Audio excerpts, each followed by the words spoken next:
അധ്യായം 3. ഒരു പുതിയ തുടക്കം. പിറ്റേന്ന് രാവിലെ ഉണർന്നപ്പോൾ നല്ല തെളിച്ചമുള്ള ദിവസമായിരുന്നു. ആകാശം തെളിഞ്ഞുകിടന്നു. കൊടുങ്കാറ്റ് പൂർണ്ണമായും ഒഴിഞ്ഞിരുന്നു. ഞാനപ്പോൾ ഉറങ്ങിക്കിടന്നിരുന്ന മരത്തിന്റെ കട്ടിയുള്ള ശിഖരങ്ങൾ വകഞ്ഞുമാറ്റി ശാന്തമായ കടലിലേക്ക് നോക്കി. തലേദിവസം രാത്രി മണൽത്തിട്ടയിൽ കുടുങ്ങിപ്പോയ എന്റെ തകർന്ന കപ്പൽ മണൽക്കെട്ടിൽ നിന്നും മാറി നിൽക്കുന്നത് എനിക്ക് കാണാമായിരുന്നു. തിരമാലകൾക്കൊപ്പം അതിപ്പോൾ തീരത്തോട് കൂടുതൽ അടുത്തു വന്നിരിക്കുന്നു. ആ കപ്പലിലേക്ക് നോക്കി എന്റെ നിർഭാഗ്യവാന്മാരായ സഹയാത്രികരെക്കുറിച്ച് ഞാൻ ചിന്തിച്ചു. പാവങ്ങൾ, കപ്പൽ ഉപേക്ഷിച്ചു പോയില്ലായിരുന്നെങ്കിൽ അവരെല്ലാം ഇപ്പോൾ ജീവനോടെ ഉണ്ടാകുമായിരുന്നു. മരിച്ചവരെ ഓർത്ത് വിലപിക്കാൻ ഇനി സമയമില്ലെന്ന് എനിക്ക് മനസ്സിലായി. ഉടൻ തന്നെ കടലിലേക്ക് മടങ്ങി കപ്പൽ മുങ്ങുന്നതിനു മുമ്പ് അതിൽ കയറാൻ ഞാൻ തീരുമാനിച്ചു. കപ്പലിൽ നിന്ന് വീണ്ടെടുക്കാൻ കഴിയുന്ന സാധനങ്ങൾ കരയിലെത്തിക്കുക എന്നതായിരുന്നു എന്റെ ആദ്യ ദൗത്യം. അവ ഇപ്പോൾ എനിക്ക് വലിയ ഉപകാരപ്രദമാകും. ഉച്ചയോടെ വേലിയേറ്റം കുറഞ്ഞതിനാൽ എനിക്ക് കപ്പലിലേക്ക് നീന്തിയെത്താൻ എളുപ്പമായിരുന്നു. കപ്പലിന്റെ വശത്ത് തൂങ്ങിക്കിടക്കുന്ന ഒരു കയർ കണ്ട് അതിലൂടെ ഞാൻ ഡെക്കിലേക്ക് വേഗത്തിൽ കയറി. ഭാഗ്യം അപ്പോഴും എന്റെ കൂടെയുണ്ടായിരുന്നു. യാത്രയ്ക്കായി കരുതിയിരുന്ന ഭക്ഷണങ്ങളെല്ലാം കടൽവെള്ളം കയറാതെ കേടുകൂടാതെ ഇരിപ്പുണ്ടായിരുന്നു. ആ ഭക്ഷണം കണ്ടപ്പോൾ എന്റെ വിശപ്പ് ഇരട്ടിച്ചു. കിട്ടാവുന്നത്ര ബിസ്ക്കറ്റുകൾ ഞാൻ വാരിത്തിന്നാൻ തുടങ്ങി. പക്ഷേ ഭക്ഷണം മാത്രമല്ല, കപ്പലിൽ നിന്ന് മറ്റു പലതും എനിക്ക് കൊണ്ടുപോകേണ്ടതുണ്ട്. ഞാൻ ഓർത്തു, എനിക്കൊരു വള്ളം വേണം. ഡെക്കിൽ അവിടെയും ഇവിടെയുമായി കിടന്നിരുന്ന പൊട്ടിയ കുടിമരത്തടികൾ ഞാൻ കണ്ടെത്തി.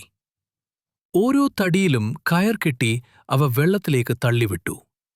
അവ ഒഴുകിപ്പോകാതിരിക്കാൻ കയറിൽ മുറുകെ പിടിച്ച് ഞാൻ താഴെയിറങ്ങി. ആ തടികളെല്ലാം കൂടി കെട്ടി ഞാനൊരു ചങ്ങാടമുണ്ടാക്കി. അതിൽ എനിക്കാവശ്യമായ സാധനങ്ങൾ നിറച്ചു. കപ്പലിൽ കണ്ട പലകകളും ഭക്ഷണം നിറച്ച ഒരു പെട്ടിയും കുറച്ച് മദ്യക്കുപ്പികളും ഞാനതിൽ വെച്ചു. എന്റെ വസ്ത്രങ്ങൾ കീറിപ്പറിഞ്ഞതിനാൽ കുറച്ച് വസ്ത്രങ്ങളും എടുത്തു. കപ്പലിലെ ഏറ്റവും വലിയ നിധി ആശാരിയുടെ പണിയായുധങ്ങൾ ഞാൻ കണ്ടെത്തി. റമ്പം, കോടാലി, ചുറ്റിക, ആണികൾ തുടങ്ങിയവയും ഞാൻ ചങ്ങാടത്തിൽ കയറ്റി. അവസാനം കപ്പലിലുണ്ടായിരുന്ന ആയുധങ്ങളും വെടിക്കോപ്പുകളും ഞാനെടുത്തു. കുറച്ച് തോക്കുകളും പിസ്റ്റളുകളും തുരുമ്പെടുത്തു തുടങ്ങിയ ഒരു വാളും എനിക്ക് കിട്ടി. ഈ ദ്വീപിൽ കാട്ടുമൃഗങ്ങളോ ആദിവാസികളോ ആക്രമിച്ചാൽ സ്വയം പ്രതിരോധിക്കാൻ ഇവ അത്യന്താപേക്ഷിതമാണെന്ന് എനിക്കറിയാമായിരുന്നു. ഞാൻ ദ്വീപിലേക്ക് തിരിക്കാൻ തുടങ്ങിയപ്പോൾ വേലിയേറ്റം തുടങ്ങി. ഇത് ചങ്ങാടം എളുപ്പത്തിൽ നീക്കാൻ എന്നെ സഹായിച്ചു. എന്നാൽ കരയോടടുത്തപ്പോൾ ശക്തമായ ഒഴുക്ക് എന്നെ വഴിമാറ്റിവിട്ടു. പല കടൽയാത്രകളും നടത്തിയിട്ടുള്ളതിനാൽ ആ ഒഴുക്ക് അവിടെയൊരു പുഴയോ കായലോ ഉണ്ടെന്നതിന്റെ സൂചനയാണെന്ന് എനിക്ക് മനസ്സിലായി. മണൽ നിറഞ്ഞ കടൽ തീരത്തേക്കാൾ ചങ്ങാടം അടുപ്പിക്കാൻ എളുപ്പം പുഴയുടെ കരയായിരിക്കും എന്നതുകൊണ്ട് അതൊരു നല്ല ലക്ഷണമായിരുന്നു. ഞാൻ ഊഹിച്ചത് ശരിയായിരുന്നു. കുറച്ചു കഴിഞ്ഞപ്പോൾ ഒരു ചെറിയ ഉൾക്കടൽ കണ്ടു. ഒഴുക്ക് എന്നെ അങ്ങോട്ടേക്കാണ് കൊണ്ടുപോകുന്നതെന്ന് എനിക്ക് മനസ്സിലായി. അവിടെ ചങ്ങാടം അടുപ്പിക്കാൻ പറ്റിയ ഒരു ചെറിയ സുരക്ഷിതമായ സ്ഥലം ഞാൻ കണ്ടെത്തി. ചങ്ങാടം അടുപ്പിക്കാൻ പറ്റിയ സ്ഥലമാണിത്. കടലിൽ നിന്ന് അധികം അകലെയുമല്ല, ഞാൻ ചിന്തിച്ചു. ഇവിടെ നിന്നാൽ കടലിലൂടെ പോകുന്ന കപ്പലുകളെ കാണാനും ആരെങ്കിലും എന്നെ രക്ഷപ്പെടുത്താനും സാധ്യതയുണ്ട്. അവിടെയുള്ള ഒരു വലിയ മരത്തിൽ ചങ്ങാടം കെട്ടിയിട്ട ശേഷം ഞാൻ എവിടെയാണെന്ന് മനസ്സിലാക്കാൻ തീരുമാനിച്ചു. ഞാനൊരു ദ്വീപിലാണോ അതോ വൻകരയുടെ ഏതെങ്കിലും ഭാഗത്താണോ എന്നറിയണം. അതിനായി അടുത്തുള്ള കുത്തനെയുള്ള ഒരു കുന്നിൻ മുകളിലേക്ക് ഞാൻ കയറി. മുകളിൽ നിന്ന് നോക്കിയപ്പോൾ ചുറ്റും കടൽ മാത്രമേ ഉണ്ടായിരുന്നുള്ളൂ. ഞാൻ ഒറ്റപ്പെട്ടൊരു ദ്വീപിലാണ് അകപ്പെട്ടിരിക്കുന്നത് ഞാൻ ഉറപ്പിച്ചു. തിരിച്ചെത്തി ഞാൻ വേഗത്തിൽ പണി തുടങ്ങി.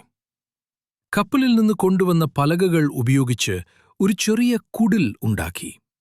അതിനുശേഷം അർഹിച്ച വിശ്രമം എടുക്കാൻ തീരുമാനിച്ചു. എന്നാൽ അതിനു മുമ്പ് മറ്റൊരു കാര്യം ചെയ്യേണ്ടതുണ്ടായിരുന്നു. ആളൊഴിഞ്ഞ ഈ ദ്വീപിൽ എന്റെ അടുത്ത നടപടികൾ എന്തായിരിക്കണം എന്ന് പ്ലാൻ ചെയ്യണം, ഞാൻ ചിന്തിച്ചു. വീണ്ടും കപ്പലിൽ പോയി സാധ്യമായത്ര സാധനങ്ങൾ ഇങ്ങോട്ടെത്തിക്കുകയാണ് എന്റെ ആദ്യത്തെ ജോലി, ഞാൻ തീരുമാനിച്ചു. മറ്റൊരു കൊടുങ്കാറ്റ് വന്നാൽ കപ്പൽ തകർന്നു പോകുമെന്നും എല്ലാം എനിക്ക് എന്നേക്കുമായി നഷ്ടപ്പെടുമെന്നും ഞാൻ ഭയന്നു. ഞാൻ വീണ്ടും ചങ്ങാടത്തിൽ കപ്പലിലേക്ക് പോയി. വിശ്രമിക്കുന്നതിനു മുൻപ് പരമാവധി തവണ പോയി സാധനങ്ങൾ എടുക്കാൻ ഞാൻ തീരുമാനിച്ചു. അടുത്ത 3 ആഴ്ച ഞാൻ സാധനങ്ങൾ കൊണ്ടുവരാനായി ചിലവഴിച്ചു.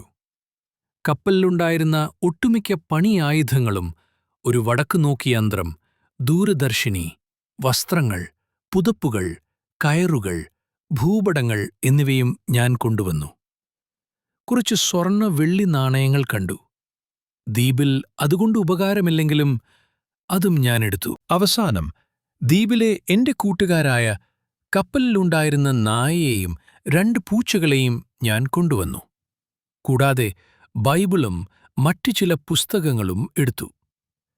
പരമാവധി സാധനങ്ങൾ നേരത്തെ മാറ്റാനുള്ള എന്റെ തീരുമാനം ബുദ്ധിപൂർവമായിരുന്നു.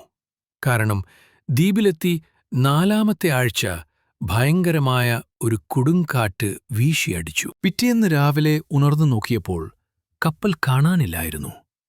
പിന്നീട് കപ്പലിന്റെ അവശിഷ്ടങ്ങൾ കരയിൽ അടിഞ്ഞുകൂടുന്നത് ഞാൻ കണ്ടു. റോബിൻസൺ ക്രൂസോ എന്ന എന്റെ പുതിയ ജീവിതം അപരിചിതമായ ആ ദ്വീപിൽ ആരംഭിച്ചു. പേനയോ പേപ്പറോ ഇല്ലാത്തതിനാൽ ദിവസങ്ങൾ രേഖപ്പെടുത്തുന്നത് ബുദ്ധിമുട്ടാകുമെന്ന് എനിക്ക് മനസ്സിലായി. അതിനാൽ ഒരു വലിയ മരത്തടി മണ്ണിൽ നാട്ടി ഓരോ ദിവസവും അതിൽ ഓരോ അടയാളങ്ങൾ ഉണ്ടാക്കാൻ തുടങ്ങി. 7 അടയാളങ്ങളാകുമ്പോൾ കുറുകെ ഒരു വലിയ വരയിട്ട് ഒരാഴ്ച അടയാളപ്പെടുത്തും. അങ്ങനെ ആഴ്ചകൾ മാസങ്ങളായും മാസങ്ങൾ വർഷങ്ങളായും മാറി.